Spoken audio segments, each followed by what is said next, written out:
Hey everybody, and welcome to part 2 of, I don't know what to call this little series of vlogs, rants, whatever. Let's just call this land bitching about problems with Nintendo as of late. And I said that I would probably make a sequel on the subject discussing my absolute hatred of Metroid Other M, but, you know, I have to look at this on a little bit more of a broad spectrum because this is not something that has just all of a sudden been bombshelled on us with Other M. And I'm going to be looking at what I'm going to call the steady decline of the Metroid series since the days of Super Metroid. And of course, most of this is going to be opinion based, although it's almost, from quite a bit of Metroid fans, it pretty much accept this is just atrocious. Now, in talking about my decline of the Metroid series, I can't include this because, again, this is something that most people look at very positively, the Metroid Prime trilogy. And, of course, it's not even considered part of the Metroid series anymore by a man who I guess has christened himself as the father of Metroid, Yoshio Sakamoto. And I'm going to talk quite a bit about that.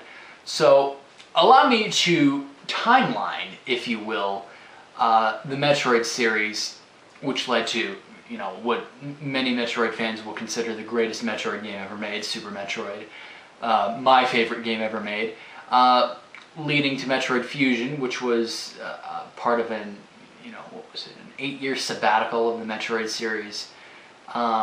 And then that leads to Metroid Other M. So, starting off in the 1980s, was it 85 or 87? I don't remember. It was mid-1980s. The first Metroid game came out. Very similar to Kid Icarus, a game released around the same time. And, you know, it was very platforming. It was very open-ended. It was a maze in and of itself. Every area looked the same. Very challenging, lots of enemies on the screen at one time.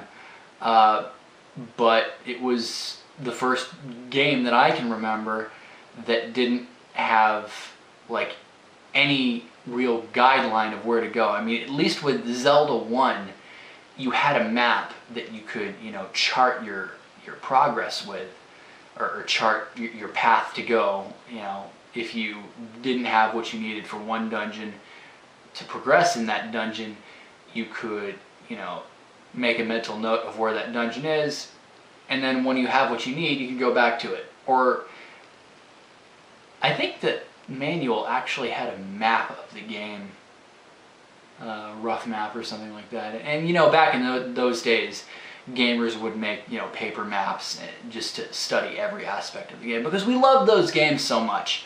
I wasn't a child of the 80s, well, I was a child of the late 80s, but I wasn't a gamer until the 90s, so I can't speak personally on that matter, but I'm just going by what I've heard. The first Metroid game, anyways, I got off track there. The first Metroid game was very groundbreaking for a multitude of reasons, not the least of which being the fact that the main character was revealed to be a female if you completed the game fast enough. This would, you know, set the precedent for Metroid being a speedrun title. In most installments, you know, speedrunning is rewarded and things of that nature. Now, moving on to Metroid 2, Return of Samus, some other, you know, modifications were made. Of course, because it was monochrome, you had, you know, artistic changes that would lead to the various suit having the shoulder pads, the missiles being part of the arm cannon actually folding outwards, and some changes that would be relegated to Metroid Standard in later installments. But for the most part, Metroid wasn't, well, I won't say it wasn't looked on as a serious series, but it wasn't until Super Metroid that it was universally considered in the league of Zelda, of, well, maybe not Mario at the time, but of Zelda, of Donkey Kong, and other, you know, main Nintendo mainstays. And Super Metroid did a lot for the series. I talked about it enough in my Let's Plays, so, you know, if you should honestly know my opinion of it by this point. Super Metroid was a masterpiece in nonverbal storytelling. I mean, you didn't need to be told what was happening. I mean, you had the narrative at the introduction of the game. Samus goes to Sarah's space station, but everything else you can tell is completely nonverbal, and you don't have to be, you know, told with boring narration or a stupid computer or a stupid superior officer what's happening. You're smart as a player. You can gather what's happening. You go into Sarah's space station. Okay, everybody's dead. It's under attack. Fine. Or it was under attack. And then you get to the room that had the infant Metroid in it on the title screen. Infant Metroid's not there. We can kind of start to piece together the clues, but then you find the infant Metroid in the talons of Ridley. And then Samus gives chase, and it's completely up to you. That's the beauty of the game. It's completely up to you to determine what Samus's character is. Is she chasing after Ridley because she has a score to settle with him? I don't even think it was established at that point that she had any kind of score with Ridley. But does she have a score to settle with Ridley? Is she chasing after him to stop another Metroid crisis like the first Metroid game, to stop it from, you know, being cloned and replicated like they were in Metroid 1? Or is she chasing after it because she feels some attachment to the infant Metroid? I don't think so, but obviously Yoshio Sakamoto thought so. But, you know, it's completely up to you. That's the beauty of nonverbal storytelling. And it's an art that was lost progressively as Nintendo went to the third dimension. Some people think it's an inevitability, you know, as things evolve, things change. But we didn't really start to see a decline in Metroid games until after Super Metroid. Super Metroid was the pinnacle. Obviously not everybody thinks this, but a good majority do think it. And when Metroid Fusion came out, I think it was clear at that point that some part of the traditional 2D style of Metroid died with Gunpei Yokoi. I mean, I know he left Nintendo before he died, but, you know, it's clear that the soul was not there. There was, you know, some parts of the original Metroid that they tried to, you know, accentuate. Like they tried to accentuate a lot of horror elements of that game with the whole SAX chasing you storyline, the X-Parasites, Samus being weaker, being in a confined space and all that stuff. But this was the first time when narrative was at the forefront and not, you know, just an introduction or an outro or something like that. You were being told what to do, where to go throughout the game. And the problem when transitioning from nonverbal storytelling to verbal narrative storytelling is that when story is at the forefront, at least in most cases, you have to connect point A to point B in the story somehow. And that creates a sequence. And unlike, you know, a sequence of items that you can break in Metroid games, this sequence is something that makes the games very, very linear.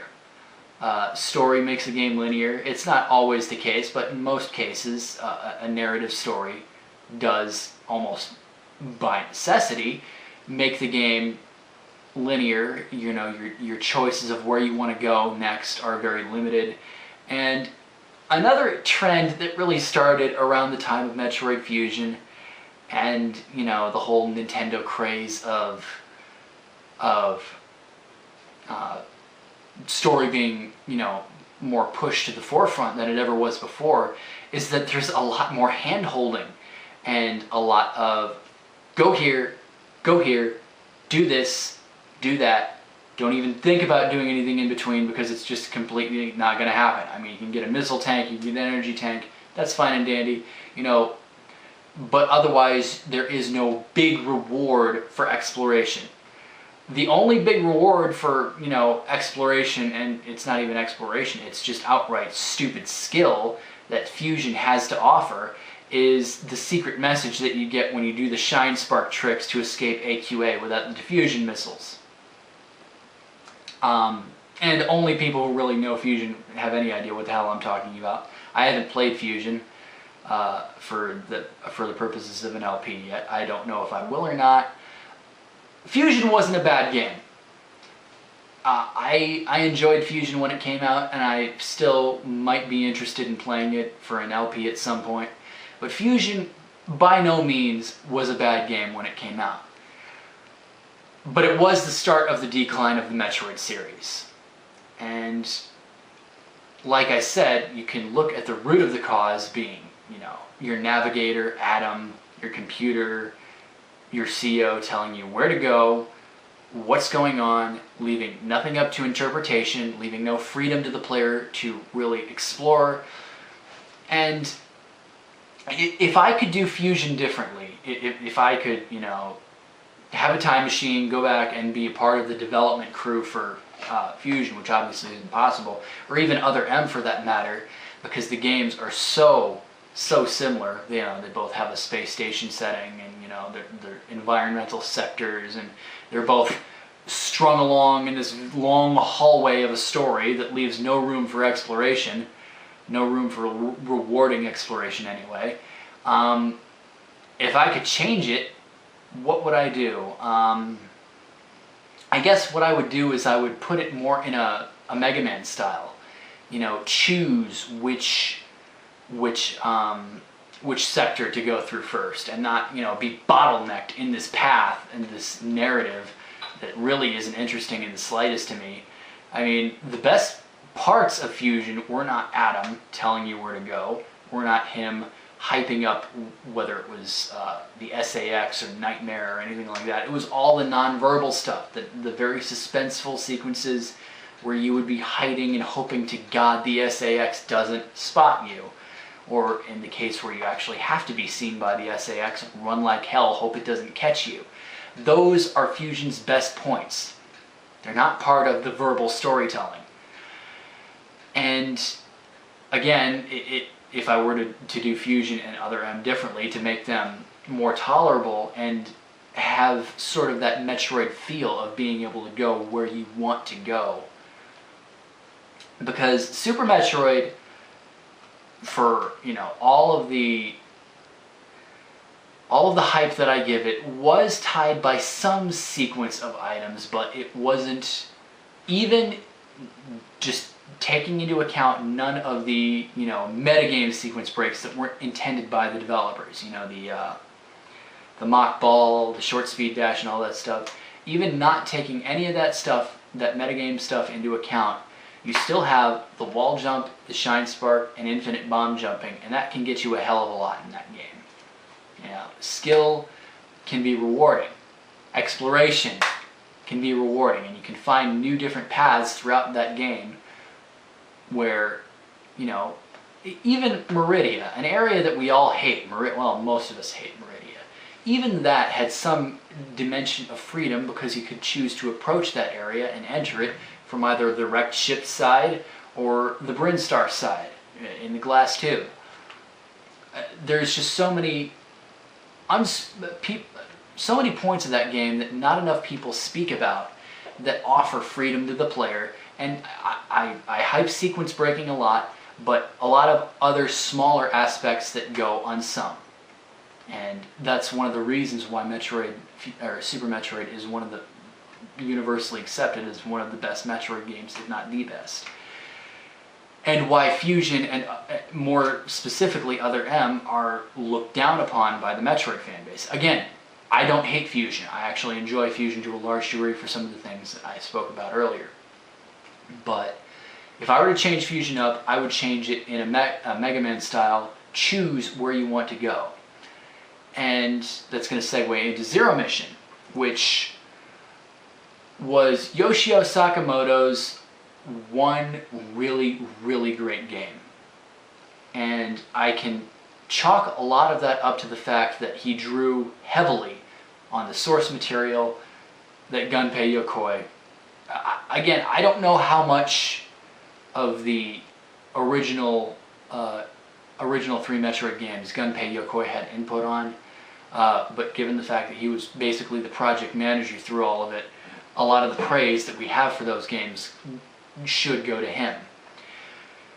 Now, again, my theory on why Zero Mission was so good is that it relied heavily and emulated a lot of Super Metroid. It's the most sequence breakable game in the Metroid series, bar none. So there's a lot of freedom, a lot of alternate routes that you can take. Like, you don't need to beat Ridley's lair to get the screw attack. There's actually missile packs that or missile blocks that you can shoot up to get it instead. Little things like that. Different things that were intentionally put in by the developers as a way of saying, you don't have to go this way to get this item. You can choose a different path, a different method, and get the item at a different time, whenever you want to, or completely skip it, because they have the option in many cases. And Zero Mission is, again, the closest that Sakamoto has ever come to remaking Super Metroid, or, having the same feel as Super Metroid.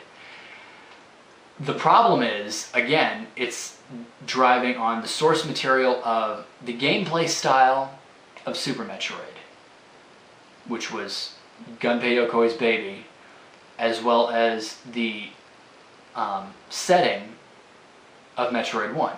Again, which Gunpei Yokoi, was basically the father of. He's the father of Metroid, father of the Virtual Boy. We don't talk about that. And the reason that Sakamoto was able to make such a good game with Zero Mission, again, is because he had a lot to draw on from Yokoi's work. Now, I know Sakamoto has been involved with the Metroid series from the very beginning, but he was not, the big honcho of it, at least not to my knowledge, until after, Yokoi died and Super Metroid was made.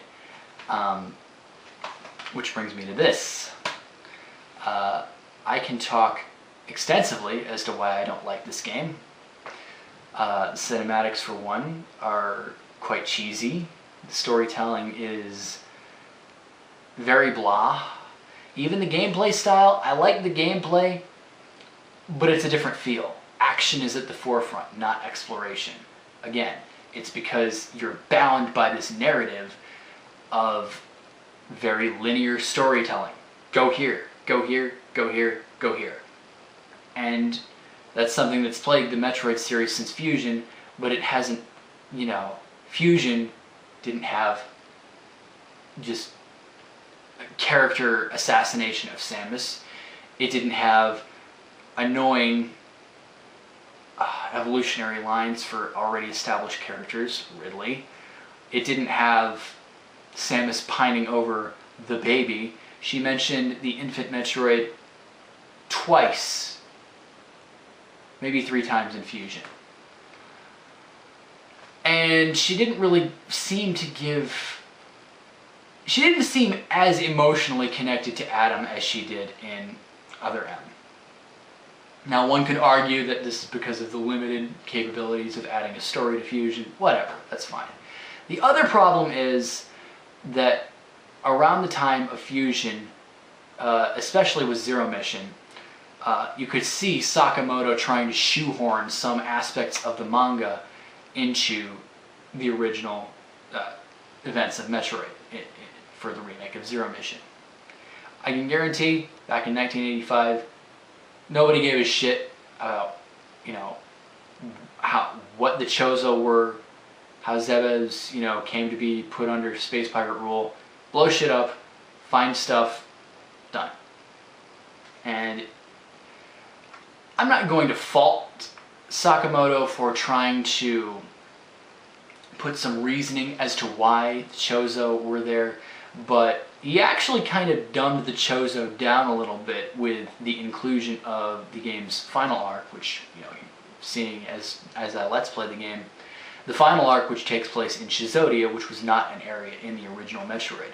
It's an area that Old Bird and the other Chozo took Samus to, and where she was trained, I guess, to a degree. I haven't read the manga, but, You know, there are a lot of references to the manga in Chizodia, as well as the fact that the Chozo aren't this godlike, mysterious race that just everything they touch turns to gold. I mean, in Fusion, you'll learn that the Metroids were actually created by the Chozo to stop the X from going out of control on SR388's ecosystem. That's pretty awesome. You know, and they made this absolutely gorgeous area of Zebes, which the pirates have, you know, completely derailed and turned into this fortress for themselves. But they could have expanded more on the Chozo rather than Samus's backstory with Adam. The main problem that I have with the ever so controversial Ridley cutscene that so many people have complained about, and I've told a lot of people this on my Facebook, the main problem that I have with it is not the fact that Samus is going PTSD over Ridley. It's not even the fact that she's going PTSD over Ridley despite having faced him 6 times prior. Or this is the 6th time. That is, unless of course you don't count this. Fuck you, Sakamoto. Fuck you. But, so even then, she's encountered Ridley on Zebes, which even during Sakamoto's storytelling, her eyes didn't widen when Ridley came zooming into her from her visor. She looked like she was pissed off. She didn't, you know, none of this stuff was in the original Metroid games. And I'm not saying that that's any fault of theirs, because it wasn't an established plot point by then. But the problem is, in all of their verbalized storytelling of Other M, the one thing that they tried to imply upon with Samus is something that I guarantee about less than 5% of Metroid fans actually know or give a shit about. Less than 5% of Metroid fans know what the hell the official manga is. That there is an official manga even. That Samus has a backstory where she lived on a planet, had parents, and they were slaughtered by Ridley and the space pirates. And that she was taken and raised by the Chozo. We knew that. We knew that. She was raised by the Chozo, taught to be a warrior, and she was blessed by them with this kick-ass suit. But that's what we knew. Casual Metroid fans don't know that Ridley, you know, slaughtered her parents, so why not mention that as a plot point? Why the hell is Ridley her eternal nemesis anyway? What is her exact words in the prologue of Other M? My eternal nemesis, or my longtime nemesis. She makes special mention of Ridley. Not Kraid, not Dragon, not Phantoon, but Ridley. She makes special mention of Ridley. Why? We don't give a shit about her days as a cadet with Anthony Higgs, a character who we don't remember despite the fact that his main quote is, "Remember me?" No, we don't. Why should we? You're not even in the manga that I haven't even read. But it focuses all about Samus's relationship with Adam. So why is Samus going completely ballistic over seeing Ridley? It's a non-verbal way of trying to shoehorn an aspect of the manga in. It doesn't say that Ridley, you know, all it says is that the original Ridley has died on Zebes, and then there is a clone that was made, and we see a really, really insulting evolutionary line of Ridley, from little birdie to big lizard thingy with a knife tail to Ridley. Okay, fine. What I'm trying to say about Other M is that all of the narrative and crappy storytelling was not put in the right places. You can have storytelling in other areas. You can tell other, more interesting parts of Samus's backstory besides her days as a Galactic Federation cadet. In fact, dare I ask, when the hell has Samus ever hunted a bounty besides the Metroids on SR388? Everything else just seems like an order from the Galactic Federation, which she apparently split from prior to Metroid 1.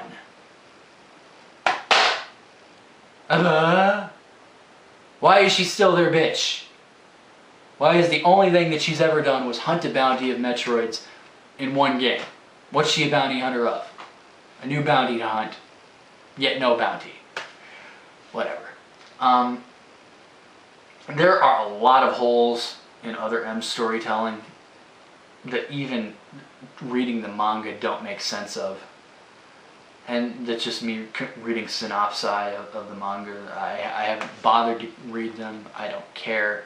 But I mean, there's so much more of Samus's backstory that you could introduce in this game.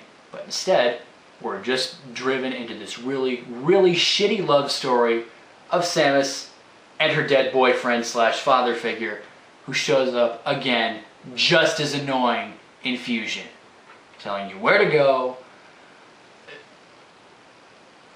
The most insulting part of this is not the fact that she PTSDs for Ridley, but the fact that she needs to be told exactly when she is and isn't authorized to use stuff. The Samus in any other Metroid game wouldn't be a stupid bitch and fry in a superheated area despite having access to the suit's Varia function, which resists heat. It's stupid. So you're telling me that if Adam didn't authorize the use of the Varia function, you would die. I will die for you, Adam. I want to be validated by you. Shut up! God, this game sucks. I don't want to let's play it. I never want to play it ever again. But I'm probably going to have to. The decline of the Metroid series was very, very sudden, actually. It was 2 games, if we're not counting the Prime games. Fusion, again, like I said, was tolerable in its own way. It lost quite a bit of the spark and the life that Super Metroid had. You know, the non-linearity. You know, you abuse glitches to do it, but for the love of God, in that game, you can kill the bosses in reverse order. You can kill Ridley without the Varia suit. Frying in Norfair, getting back out, killing Dragon without the gravity suit, then going... Reverse boss kills have been done. They're documented. Look up videos on YouTube. I remember seeing a couple playthroughs of it. But those days are gone. And those days are never coming back because Nintendo franchises nowadays usually have to have story at the forefront. People say that the story doesn't matter with games like Zelda and all that stuff, but you have no idea. You will never ever again see a Zelda game like the first Legend of Zelda, the likes of which you could do many different dungeons out of order. You could even do that in A Link to the Past. Many different dungeons out of order. And again, it was a very steady decline, and in OOT, you could do like 1 or 2 dungeons out of order. That's it. And that pretty much died with Majora's Mask. Now, I love Majora's Mask, as everybody knows, but there are certain things that the story will eventually kill. You were sacrificing certain freedoms as a gamer with hand-holding and, you know, external monologues, you know, external storytelling, and just verbalized storytelling. Because, again, Super Metroid, for many reasons, is regarded as the best Metroid series, or Metroid game, just one aspect of which is on the sheer principle that it doesn't insult your intelligence as a gamer.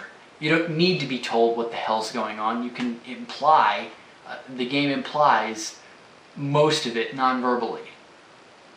Fusion slowly did away with this. I mean, again, a lot of non-verbal storytelling was done during the SAX chase sequences and all that stuff, but that died completely with this. I really don't like this game.